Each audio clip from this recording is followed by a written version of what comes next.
¿Se redondea con 5 o con 6? Por si acaso con 6. Entonces, yo supongo que acá tienes 14, 15 y acá un 13.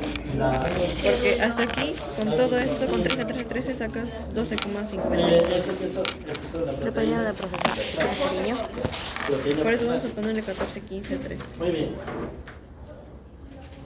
Aquí vamos a ver rápidamente, miren, algunas proteínas ¿ya? Que están en la fase 1 de una inflamación.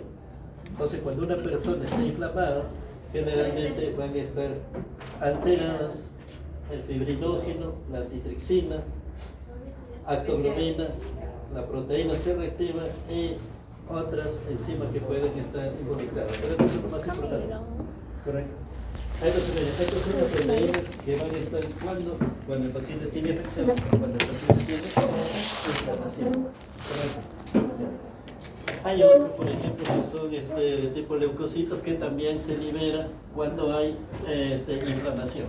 ¿Ya? Entonces, miren, el aumento puede ir desde 50% hasta varios miles de veces. Cuando nosotros, por ejemplo, en tipo de pandemia, ¿se acuerdan del tipo de pandemia? ¿Qué dosaban? En tiempo de pandemia, porque una cosa era que te ven si era positivo o negativo, ¿no es cierto? ¿En qué lo saben? Inmunoglobulina G, inmunoglobulina M, ¿no es cierto? Eso también son proteínas, inmunoglobulina G, inmunoglobulina M. Pero ¿cuál era el otro que no saben? El que no saben era este. La proteína C reactiva. La proteína C reactiva nos indica cuando hay una inflamación generalizada. Y justamente eso era el tema del COVID. Por eso que de allí todos los pacientes que tenían infección por COVID tenían una inflamación bastante alta. Por eso que desde allí comenzaron a usar proteína C reactiva. Y dijeron, ¿saben qué? El COVID es una enfermedad netamente inflamatoria. Todo el organismo prácticamente está inflamado. Por esa razón es que se utilizaban antiinflamatorios, pero no utilizaba AINES. ¿Por qué no se utilizaba AINES? ¿Por qué no se utilizaba ibuprofeno y naproxeno? ¿Por qué no? Porque otra de las consecuencias del COVID era que disminuía la respiración. O sea, y al disminuir la respiración, al darle un naproxeno, estaba empeorando la inflamación. Entonces, por esa razón que se actuó en otro lugar de acción. Por eso que utilizaban la dexametasona. Por eso que utilizaban el tocilizumab. Es decir, utilizaban los antagonistas de los leucotrienos o inhibían a la fosfolipasa 2, otro mecanismo de acción. Y ya no actuaban sobre la ciclooxigenasa. Eso es lo que le enseña la bioquímica. La bioquímica nos enseña los puntos de regulación y los lugares donde posiblemente pueden actuar los medicamentos. ¿Cierto? Bien. Eso es entonces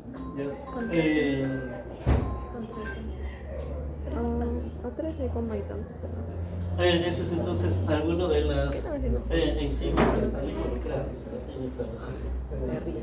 Miren, acá tenemos el fibrinógeno. Justamente fue pregunta de examen. ¿Cierto? El fibrinógeno. Miren, el fibrinógeno es una proteína que está presente en la sangre y se utiliza para la coagulación. ¿Qué pasa si no hay fibrinógeno? Está abajo. Hemorragia, ¿no es cierto? Hay hemorragia, la sangre no se coagula. No, hay hemorragias. Entonces, miren, se convierte en polímero fibrina. Por eso le decía, miren, el fibrinógeno es una cosa y la fibrina es otra. Por eso que algunos en su examen colocaban fibrina, ¿no es cierto? Fibrina. No, pero esa es otra cosa. El otro es fibrinógeno, que estimula la formación de la fibrina.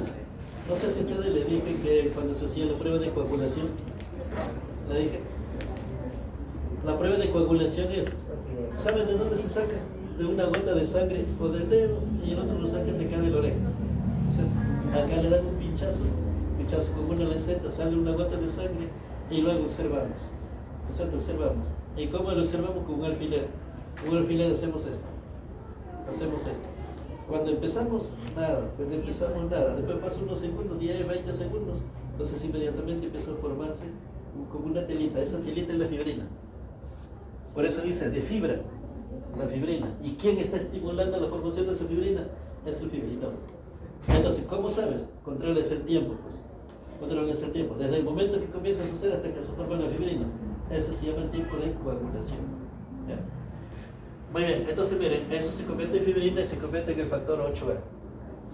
Ahora, el fibrinógeno es una proteína, ¿no es cierto?, que es secretada, no, que si se agota, por ejemplo, en pacientes con hemorragias intensas, o sea, si pérdida de sangre no solamente se vuelve anémico, sino que el paciente está perdiendo fibrinógeno. Y eso causa problemas. Entonces, miren, los pacientes que hay hemorragia, por ejemplo, hay hipofibrinogenia, ¿no es cierto?, temprana, y necesitan reposición de fibrinógeno para prevenir hemorragias, ¿no es cierto? Entonces, por eso que nosotros debemos de tener, por eso que se hace la prueba de coagulación, ¿no es cierto? Bueno, en este estudio, bueno, es un estudio que han realizado y más o menos estaban evaluando cómo era tratar de prevenir el tema de la hipofibrinogenia. ¿Y cuál era el objetivo? El único era administrar sangre, ¿no es cierto? Administrar fibrinógenos. ¿Ya? Eso es entonces, miren, con esta proteína, ¿ya? El fibrinógeno. Hay otra. Miren, el otro es la antitrixina. En este caso estamos hablando de deficiencia de alfa-1 antitrixina. Por ejemplo, miren, la enfermedad pulmonar que se asocia con este marcador que es el A1-ATD ocurre generalmente es causada principalmente por una inhibición inadecuada de la proteasa. Muchas veces lo relacionan con cuadros de asma, ¿no? Ahí está con enfermedad pulmonar obstructiva crónica, con ELE, no muchas veces, pero en realidad, miren, la deficiencia de esta enzima alfa-1 amitriptilina es un trastorno hereditario, ¿no? A ese trastorno hereditario está, en este caso, este es el marcador, el SERPINA1, que conduce a una enfermedad hepática y pulmonar. Entonces, en otras palabras, lo que va a estar dañado va a ser el hígado. Bueno, por eso que si el hígado deja de funcionar, el paciente en pocas horas, minutos, incluso puede morir. O sea, ¿por qué? Porque ahí están, muchas de las proteínas se están utilizando para mantener la homeostasis. Miren, esto de acá es un trastorno raro, pero su frecuencia es subdiagnosticada. ¿Cómo subdiagnosticada? Porque el paciente la considera como si tuviese una EPOC o si tuviese asma. Las mutaciones en este caso son más frecuentes cuando se incluyen los alelos S y el alelo Z. Miren, ahora ya la mayoría de medicamentos o digamos investigaciones se están utilizando a nivel del ADN, a nivel del ARN, y a partir de eso estamos utilizando marcadores genéticos. Ya, por eso es que muchas veces utilizamos estos marcadores, los alelos, ¿no es cierto?, en la síntesis de proteínas. Entonces, que conducen a una acumulación, miren, una acumulación de alfa-1 antitrixina, mal plegada en los hepatocitos. Estrés que se refiere al retículo endoplásmico, bajos niveles circulantes de la alfa-amitriptilina y ocasiona enfermedad hepática. Ahora miren, aquí hay uno, acá, miren, el estrés del retículo endoplasmático. Entonces, ¿qué significa? Que las personas, por ejemplo, que están produciendo mucho estrés oxidativo, también están dañando ¿a quién? Están dañando a la alfa-amitriptilina. Y si el paciente tiene el alelo deficiente, lo ataca con mayor frecuencia, ¿no es cierto? Entonces, miren, el estrés antioxidante también está afectando, por ejemplo, las células negras. Nosotros conocemos como la célula negra. ¿Y la célula negra de qué se encarga? De producir dopamina. Y si el estrés oxidante afecta a esta célula, el paciente se vuelve con Parkinson. Entonces, miren, de allí la importancia de consumir antioxidantes. De allí la importancia de tener un estilo de vida adecuado en la alimentación y en la actividad física. ¿No es cierto? Porque acá estamos viendo, miren, de estrés. Este estrés, ¿dónde está afectando? En el retículo endoplásmico. ¿De quién? De los hepatocitos principalmente. Muy bien, actualmente, miren, no existe cura para la enfermedad. ¿Por qué? Porque esto es genético, ¿no es cierto? Es genético. La única opción de manejo es el trasplante de hígado, ¿no? Cuando haya una insuficiencia hepática. El único tratamiento, digamos, que tenemos para este problema. Porque una cosa que es genético ya es difícil de curar. Solamente es aumentar o mejorar su calidad de vida, ¿no? Nada más. Miren, el otro que les decía es la proteína C reactiva. En la proteína C reactiva, miren, es la PCR que se nos indica, es producida por el hígado, se eleva cuando hay una inflamación en todo el organismo. En todo el cuerpo se eleva la proteína C reactiva. Entonces, este es un grupo de proteínas denominadas reacciones de fase aguda. Por eso es que muchas veces nosotros vemos y evaluamos, por ejemplo, rutinas. Incluso cuando hacemos investigación sobre actividad inflamatoria, evaluamos, por ejemplo, la proteína C reactiva. Nos sacamos un poco de sangre y evaluamos la actividad enzimática de la proteína C reactiva. Entonces, ¿qué consiste? En bajar eso. Consiste en bajar la actividad. Entonces, aumenta en respuesta a la inflamación. Miren, los niveles, en este caso, en la fase aguda, responden a proteínas inflamatorias llamadas citocinas. Hay varias citocinas, hay citoquinas, diferentes citoquinas. Hay una de ellas es la interleucina, por ejemplo. Estas son producidas por los glóbulos blancos durante una inflamación. Eso es entonces en la proteína C reactiva, cuando prácticamente el organismo está inflamado en todo el cuerpo. Ahí acá está la proteína C reactiva. Miren, cuando hay inflamación, por ejemplo en el cáncer, por ejemplo en problemas cardiovasculares, en Alzheimer, ¿no? En la diabetes, en artritis, en enfermedades autoinmunes, en enfermedades neurológicas. Ahí hay bastante inflamación. Miren, inflamación, el paciente que tiene una inflamación bastante crónica puede llegar a cáncer. Con el tiempo, ¿no es cierto? Con el tiempo.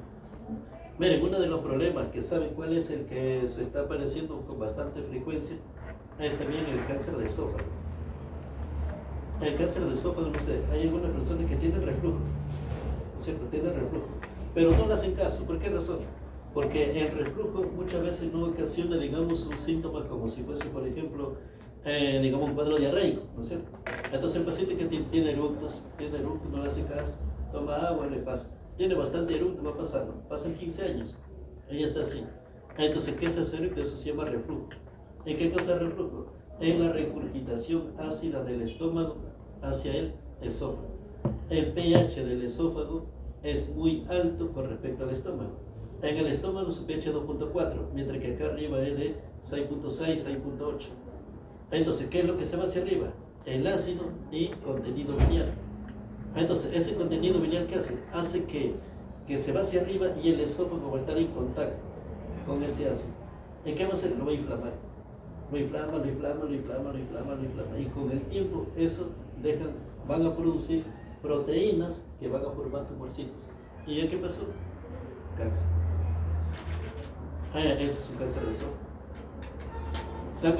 Por eso se dice que es una enfermedad silenciosa, que poco lo hace, digamos, le dan un tratamiento adecuado, ¿no es cierto? Pero que es necesario tratar. ¿Y con qué lo tratan? Con omeprazol. Otros utilizan la metoclopramida, pero el más común, el más habitual es el omeprazol y los antiácidos para tratar el reflujo. ¿Ya? Entonces, ¿eso está relacionado con quién? Con inflamación. ¿Por qué? Porque el ácido está constantemente que quema aquí en el esófago. ¿No sé? Muy bien. Eso es. Miren, entonces, ahí en la proteína. Miren, el otro es la ectoglobina. La otra proteína plasmática es la ectoglobina. Miren, la ectoglobina también es producida por el hígado. Y se une, ¿a quién se une? A la hemoglobina, ¿no es cierto? La hemoglobina que transporta el oxígeno que está en la sangre. Entonces, miren, mayormente la hemoglobina está en los glóbulos rojos, ¿no? Ya sabemos, pero hay cantidades pequeñas en la circulación. La actoglobina se une a la hemoglobina y va a formar un complejo que se llama actoglobina e hemoglobina. Se forma un complejo. Este complejo es eliminado, ¿no?, del torrente sanguíneo. El hígado lo elimina del cuerpo. Entonces, este complejo. Cuando los glóbulos rojos se dañan, por ejemplo, una anemia, ¿cierto? Se daña. Entonces liberan más hemoglobina al torrente sanguíneo.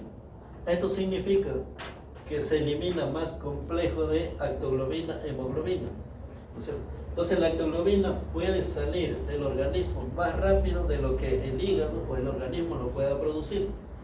Esto hace que los niveles de actoglobina en la sangre bajen.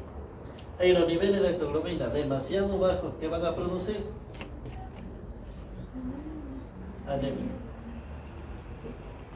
Entonces, esa es otra de las proteínas plasmáticas que está involucrada en caso de anemia, ¿no es cierto? Que es la actoglobina, ¿no es cierto? La actoglobina.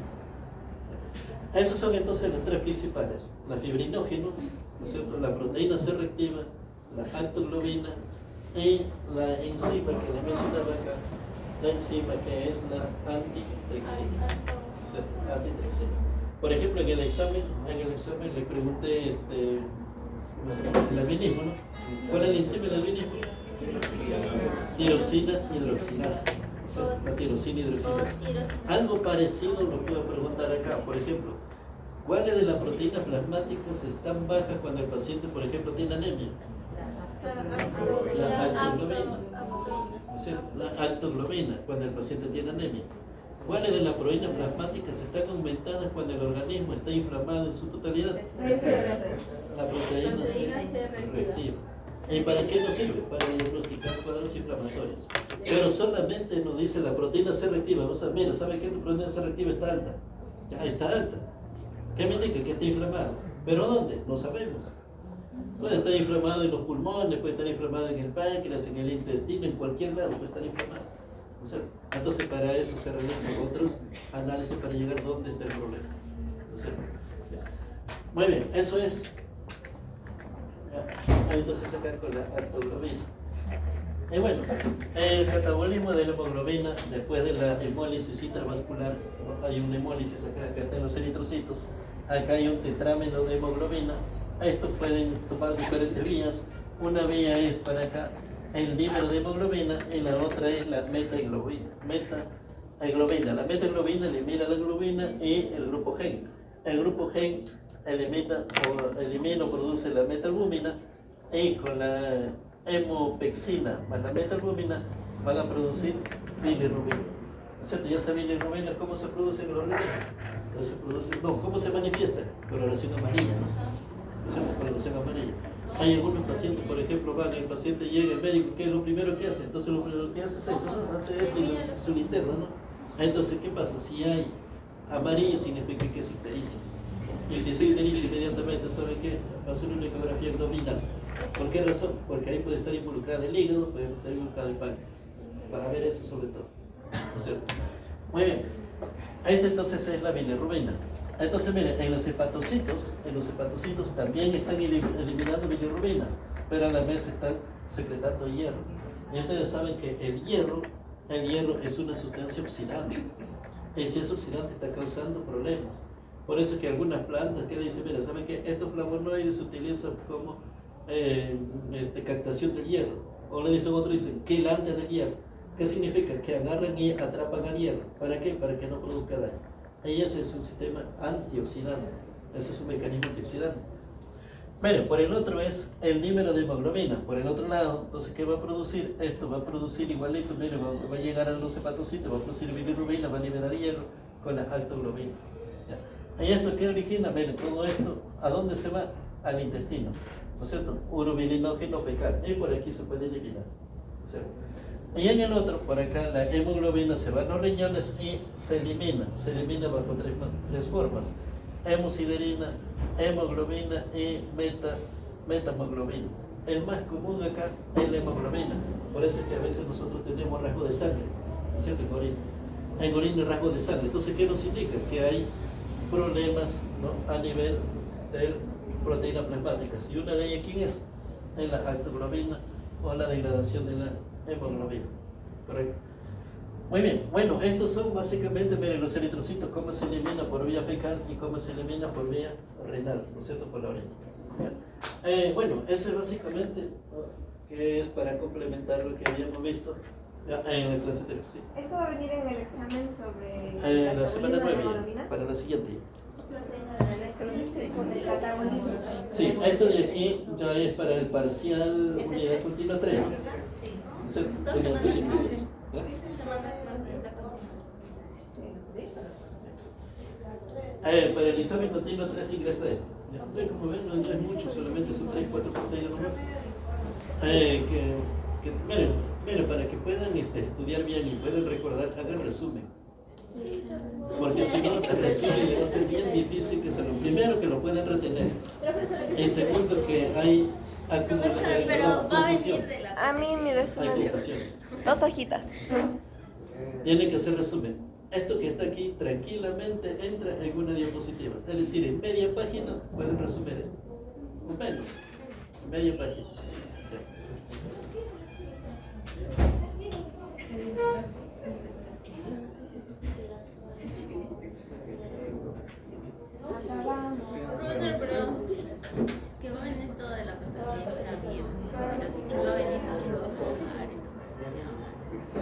Del albinismo estaba en la materia. Profesor, No sé si estaba. 3 dice que se promedia con los informes. ¿Qué me dice? Solamente es el promedio de los informes. Solo vale 5%. En la 3, la U dice que solamente es el promedio de los informes. Muchas, no nos confirme que es el promedio de los informes.